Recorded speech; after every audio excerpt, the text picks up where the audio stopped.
भीड़ भाड़ से अलग होकर जब भी कोई इंसान अकेले में होता है ना, तो हमेशा उसके दिमाग में नकारात्मकता, चिंताएं, अलग अलग तरीके की प्रवृत्तियां आती रहती हैं। मनुष्य की प्रवृत्ति ही ऐसी है कि वह ज्यादातर समय नकारात्मकता ही सोचता है। अपने लक्ष्य को कैसे प्राप्त किया जाए यह सोचने की जगह वह यह सोचता है कि अगर लक्ष्य पूरा नहीं हुआ तो मैं क्या करूंगा।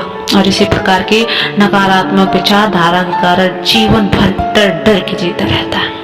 पूरी बुद्धिमानी और सजग के साथ डर को समझा जाए तो यह डर सिर्फ इंसान के पतन का कारण होता है। ऐसे मनुष्य जो खुद पर संदेह करते हैं भले भाई कैसे सफल हो सकता है, लेकिन बुद्धिमानी से अगर इस डर का उपयोग किया जाए तो यही डर उसकी सबसे बड़ी ताकत बन सकती है।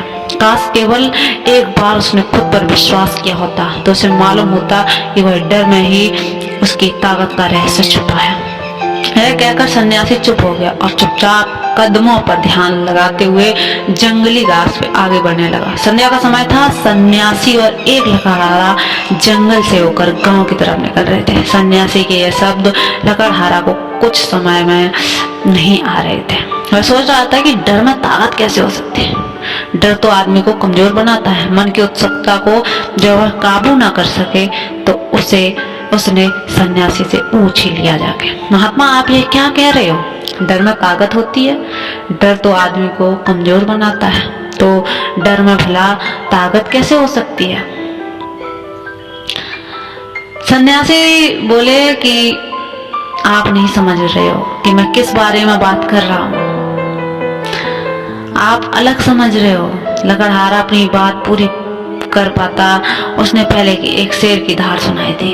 शेर की धार सुनकर लकड़हारे का रोम रोम कांप गया। उसके कान खड़े हो गए। जंगल में आई एकाएक आहट से साफ सुनाई दे रही थी। उसने कदम वहीं पर जम गए थे तो हिल भी नहीं पा रहे थे कि थोड़ी सी हरकत उसकी जान जोखिम में डाल सकती है। उसका दिल तेजी से धड़क रहा था, लेकिन फिर भी वह अपने सांसों पर काबू पाने का प्रयास कर रहा था।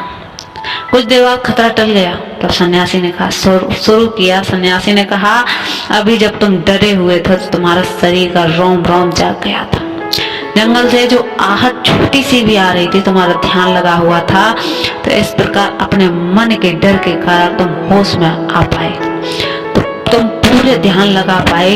इससे पहले जब तुम्हें शेर की धार सुनाई नहीं दी तब तुम अपने विचारों में खोए हुए थे, लेकिन जैसे ही तुम्हें शेर की धार सुनाई दी वैसे ही तुम्हारे सारे विचार गायब हो गए और तुम वर्तमान की उपस्थिति में पैर खड़े हो गए। अब इस शेर से बचकर भागना होता तो फिर उससे लड़ना होता तो तुम्हें अपने शरीर की वह क्षमता देखने का भी मौका मिलता जो तुम दिखा सकते थे। तुम्हें खुद भी महसूस नहीं था कि जब कोई कुत्ता तुम्हारे पीछे दौड़ता है उस समय तुम्हारी जो रफ्तार होती है वह तुम्हारी आम आदमी से कहीं ज्यादा होती है।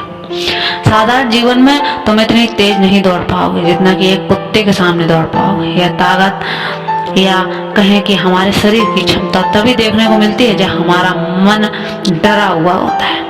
किसी डरावनी स्थिति में हमारा मस्तिष्क और हमारा शरीर उच्चतम श्रेणी में काम करता है।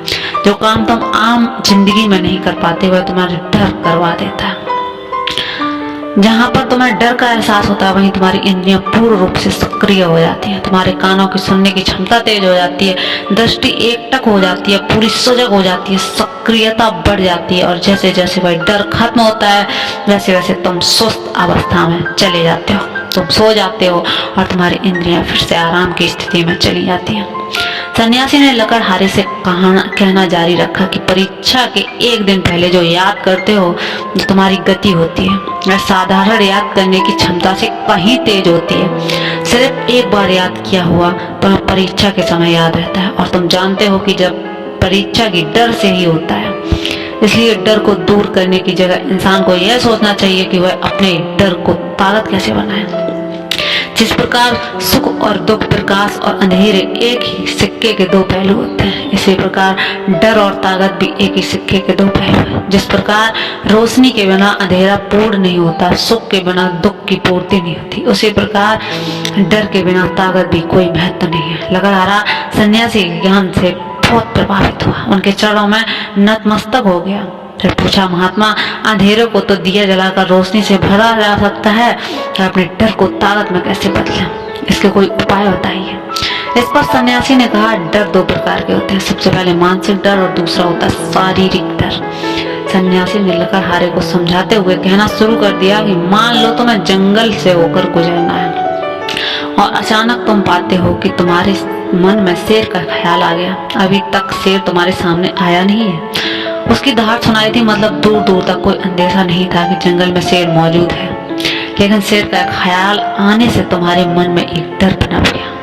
अब तुम्हारा उठने वाला एक एक कदम उस डर की अनुभूति में हर समय तुम्हारे मन में ख्याल रहेगा कि कहीं शेर ना आ जाए। शेर वर्तमान में तुम्हारे सामने नहीं, यह सिर्फ तुम्हारी कल्पना है। इसी प्रकार जो मनुष्य अतीत और भविष्य की योजना में डूबा रहता है, वह मानसिक डर का शिकार हो जाता है।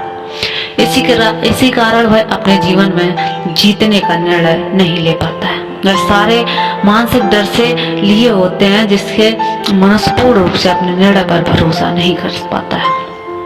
यही निर्णय या फिर फैसले जो आधे मन से लिए जाते हैं, मनुष्य के कार्य को पूरा नहीं होने देते। लेकिन यह भी सत्य है, अगर तुम्हारे मन में शेर का ख्याल नहीं आएगा तो तुम शेर की सुरक्षा के लिए कोई भी कदम नहीं उठाओगे। लेकिन अगर तुम्हें शेर का ख्याल आ गया तो तुम उसकी सुरक्षा के लिए कोई ना कोई तरीका जरूर अपनाओगे।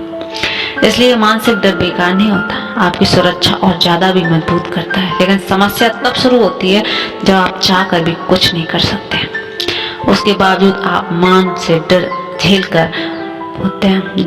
दूसरा उदाहरण है कि मनुष्य हमेशा यह सोचते रहते हैं कि उन्हें कोई बीमारी ना हो जाए, वहीं उनके साथ कोई दुर्घटना ना घट जाए, इसके साथ कोई धोखा ना हो जाए। लेकिन अब घटनाओं पर उसका कोई जोर नहीं है, उसके हाथ में नहीं होता है। अगर दुर्घटना होती है तो होती है, अगर बीमारी होगी तो होगी। अच्छा खान पान और अच्छी दिनचर्या पालन करने के बाद भी अगर मनुष्य बीमार हो जाता है तो यह उसके नियंत्रण के परे होता है। अपनी तरफ से उसने पूरी कोशिश की है, अपना कर्तव्य निभाया है, उसमें कोई कुछ क्या कर सके। जो घटना इंसान की पहुंच से परे होती है, वह उनसे भी परेशान होता रहता है, उनसे भी घबराता रहता है। मानसिक डर के पतन के कारण होता है। यही डर अगर सही तरीके से इस्तेमाल किया जाए, मनुष्य समझदार और अनुभवी कहलाएगा। जो इंसान यह सोचता है कांटे सिर्फ दर्द देने के लिए होते हैं, वह भूल जाते हैं कि कांटे ही फूलों की रक्षा करते हैं। इसी प्रकार ज्ञानी मनुष्य किसी भी चीज का उपयोग अपनी सकारात्मक तरीके से करता है, लेकिन अज्ञानी मनुष्य अपनी अज्ञानता बस उन चीजों को छोड़ देता है जो उसके लिए उपयोगी होती है। विवेकशील मनुष्य फेंके गए पत्थरों का भी महल खड़ा कर लेता है, लेकिन अज्ञानी मनुष्य उन पत्थरों को दूसरों पर फेंकता रहता है। अगर किसी मनुष्य को आपसे मानस डर को ताकत में बदलना चाहते हो तो उसके कुछ नियम, कुछ उपाय। सबसे पहला उपाय, अपने विचारों का निरीक्षण करेंगे। अगर हम अपने विचारों का निरीक्षण करेंगे तो हम पाएंगे कि ज्यादातर विचार हमारे काल्पनिक होते हैं, और इसलिए जो डर विचारों के कारण पनपता है वह भी काल्पनिक है। ज्यादा सोचने वाले लोग जब सोचने के लिए कुछ नहीं मिलता तो वह बेकार की बातों के बारे में सोचने लगते हैं, और वह बेकार के विचार करते परेशान रहते हैं। साथ ही साथ अपने परिजनों को, अपने सगे संबंधियों को भी परेशान करते रहते हैं। इसलिए ज्यादा सोचने वाले लोगों को यह समझना चाहिए कि मन में उठ रहे तमाम विचारों में काम के विचार कौन है और बेकार के विचार कौन है। बेकार के विचार, उनसे दूर रहो। सार्थक विचार को उनकी गहराई से सोचना शुरू करें, तभी तुम्हारी समस्याओं का उपाय निकलेगा। मानसिक डर दूर होगा और वह शक्ति में परिवर्तित होगा।